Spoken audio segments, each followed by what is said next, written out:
కర్నూలు జిల్లా పెద్ద హరివనంలో ఈ నెల 19న హత్యకు గురైన శేఖన్న కేసును పోలీసులు ఛేదించారు. మొదటి భార్య జయమ్మే హత్య చేసినట్లు గుర్తించారు.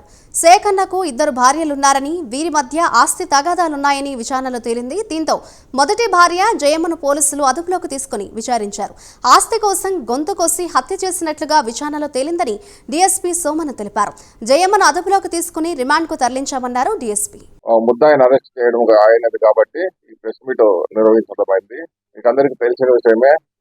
ఆ రోజు అంటే 18వ తేదీ రాత్రి ఉప్పరి ఉల్లి శేఖన్న అనే వ్యక్తి అతని ఇంటి ముందు పెద్ద హరివానం గ్రామంలో అతని ఇంటి ముందు రక్త గాయాలతో పడి మరణించినాడు.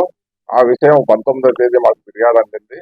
ఫిర్యాదు అందిన తర్వాత ఆ ఫిర్యాదు ఆధారంగా మేము కేసు నమోదు చేసుకుని విచారణ మొదలు పెట్టడమైంది.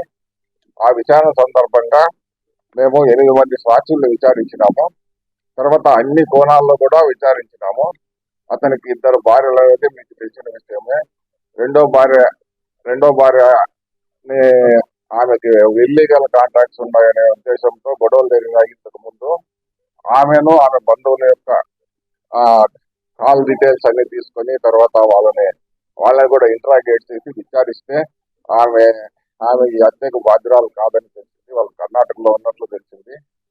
తర్వాత ఈ రోజు పెద్ద భార్య వచ్చి ఆ గ్రామ విఆర్ఓ గారి మధ్యకు పోయి నేరం ఒప్పుకొని పోలీసు వాళ్ళు కేసులో మాకు అపకారం చేసే అవకాశం ఉంది కాబట్టి నన్ను రక్షించమని అతని దగ్గర